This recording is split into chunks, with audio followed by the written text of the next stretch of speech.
All our stories are created for entertainment purposes only. I sought revenge on my ex-wife for the way she ruined my life. When I unexpectedly encountered her at my new workplace, it stirred up intense anger in me, and I had the urge to do some unspeakable things right then and there. 7 years hadn't been enough time for me to fully recover from the damage she inflicted on my life. I lost everything and had to start over from scratch after she turned everyone against me. I had even relocated to a different state in an attempt to escape her. But there she was, sitting at my new company where I held a senior executive manager position. My history with Charlene was long and ugly, and I would have been perfectly content never crossing paths with her again after our divorce. I met Charlene when I was young and had a successful startup business. We got married just a year after we started dating because, well, she became pregnant with my child. Our relationship began to deteriorate after the birth of our daughter. Despite our baby being very young, Charlene spent most of her time at her parents' house. I raised concerns about leaving the baby with a nanny, but my complaints fell on deaf ears. I even informed her parents, but they sided with her, claiming I was pressuring her while she was dealing with depression. Over time, our communication worsened, and we only discussed matters related to our child. When our daughter was a few months old, I discovered that she wasn't biologically mine, and Charlene had been having an affair with a colleague. That very night, I kicked her out of the house, and a few days later, I filed for divorce. During this period, I was the sole provider since she didn't want to return to work after giving birth. Despite the circumstances, I didn't cut her financial support because I understood it wasn't the child's fault. Legally, I shouldn't have had to give her anything in the divorce. I had evidence of her deception spanning years, but she counteracted with false accusations of emotional offense and control. Her parents even testified with false claims about her showing up at their house with bruises. In the end, due to her fabricated evidence and the bias that often favors women in such cases, I had to relinquish half of my business and the family home. It's a stark reminder of the challenges men can face in such situations. My thriving business took a major hit due to the false accusations against me. My entire family sided with her because she's always been a convincing actress, leaving me with no family support, a failing business, and a hefty settlement payment. The town became a place where nobody wanted to do business with me or offer me a job, so I had to make a move, carrying a substantial debt from trying to salvage my business. She, on the other hand, enjoyed the high life, spending my money and holding on to my house. For about a year, I found work at a well-paying company, but most of my earnings went toward paying off the debt. I stopped trying to pry into her life and focused on rebuilding my own. After 7 years post-divorce, I had risen to a prominent position as one of the top executives in a highly profitable company. My company had just acquired another company, and my responsibility was overseeing the CEO of that firm, aiding in the merger and integration of the company into our brand. On my first day back there, I unexpectedly came across her. She appeared older, but her essence remained unchanged. The sight of her stirred up immense anger, and I even contemplated asking my company to remove her from her role. I had been estranged from most of my family for years because they wrongly believed I was an offensive man. They conveniently ignored the fact that I never laid a hand on her and that she manipulated me into marriage. Following our initial meeting, she paid a visit to my office, putting on a pleasant facade and offering to give me a tour, as if we were old friends. I sensed that she knew she was in a difficult position, hoping to soften me up. I promptly declined her offer, but she lingered in my thoughts throughout the day. I desperately wanted to terminate her employment, but I couldn't do it legally without cause. From that point forward, my primary objective at the office was to make her life miserable. Based on her employee file, she had been working there for the past 2 years and had been performing adequately. I surmised that her ill-gotten funds had finally run out, so I went out of my way to torment her. To start, I handed her a handwritten note stating that even though her boss had suggested a verbal warning for her tardiness, my word carried far more weight, so I issued her a formal warning. She cited her daughter's illness as an excuse, but I couldn't care less. Later that day, she made a minor mistake in a report I had requested from her. I had her redo the entire report and reprint it, fully aware that the printer was broken. I knew it would take her a while, and she'd be stuck in a stuffy room filled with dust with no air conditioning. As the workday was coming to an end, I made her stay back in our spare office to do something utterly pointless, purely to waste her time. A few days later, our assistant from the other company joined us, but there was a shortage of offices.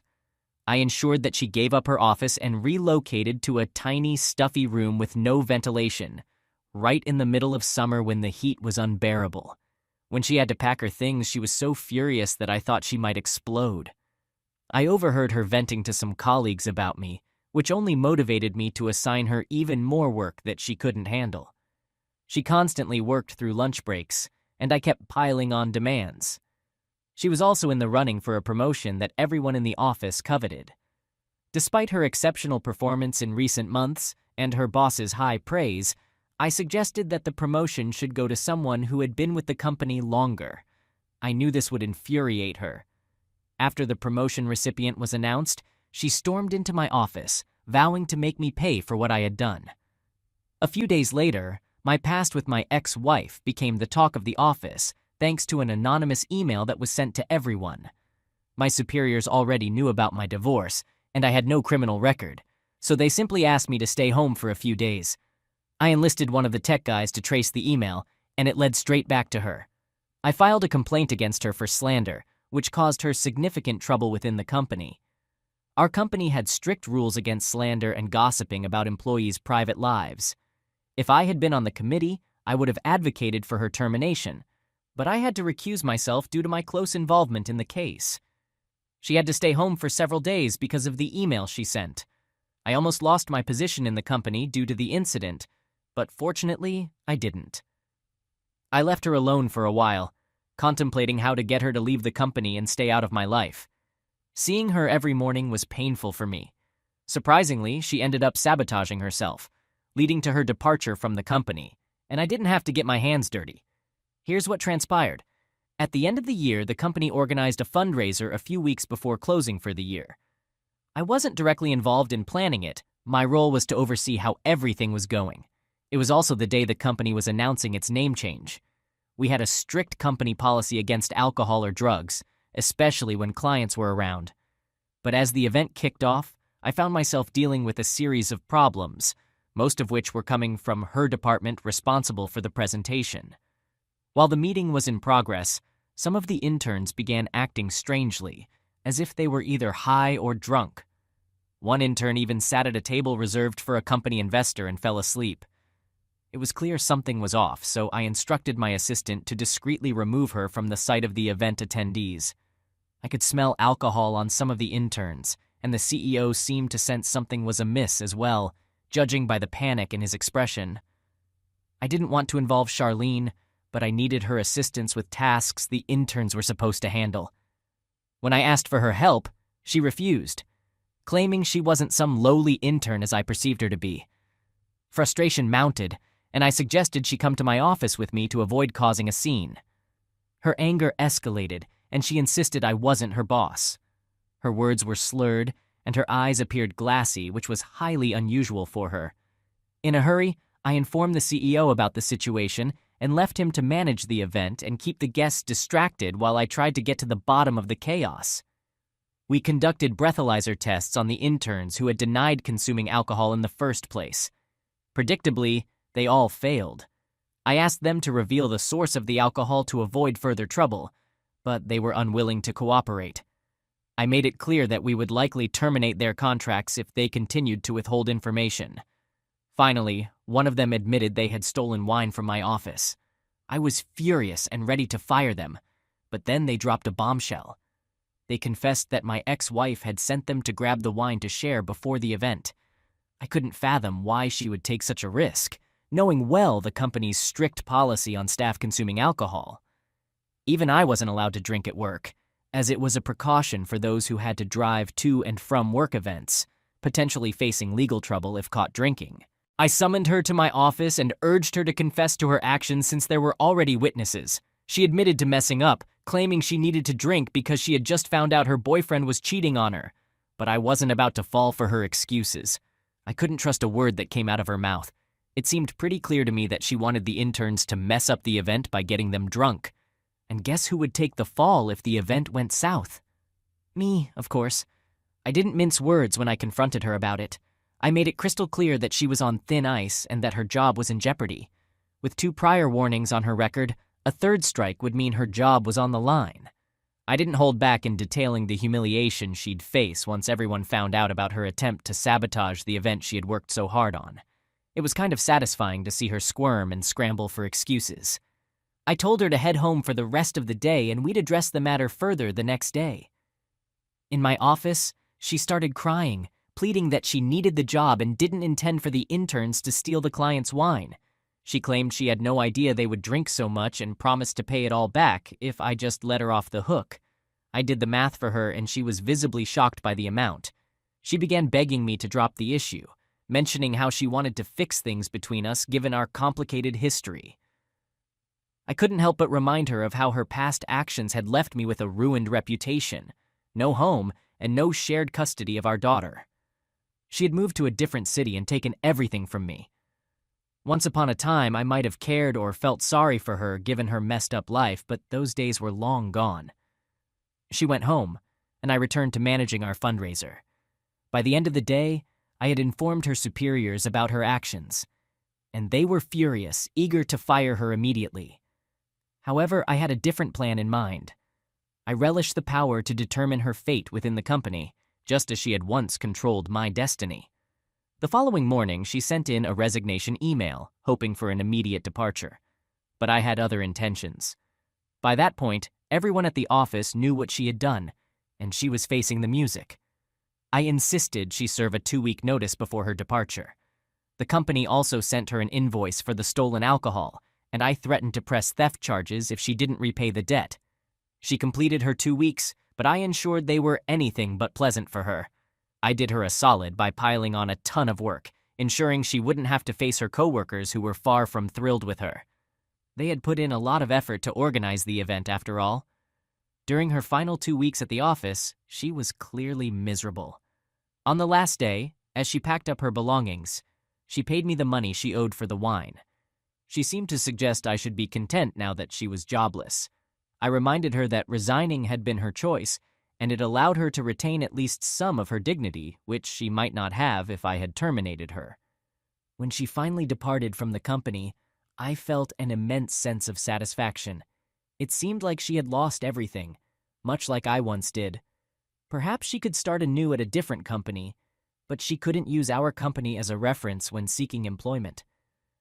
Months passed, and I had pretty much forgotten about her.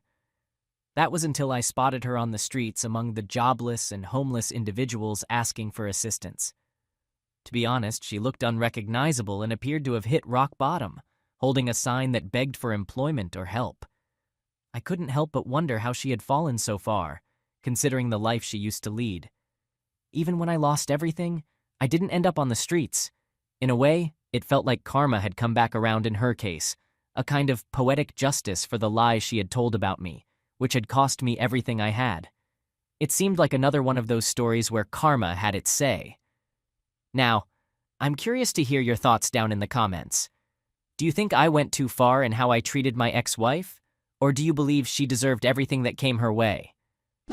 All right, that was a fun story. Now let's move on to another exciting one. Stay tuned and let's dive in. I'm a 29-year-old woman, and I've been with my husband, who is 30, for almost 7 years. We got married quickly after we met, and we have 2 kids together. He's a wonderful man, handsome, well-educated, has a good-paying job, and he's always treated me with respect. My close friends and family often remind me how fortunate I am to have him and what a great guy he is. I used to think of us as soulmates.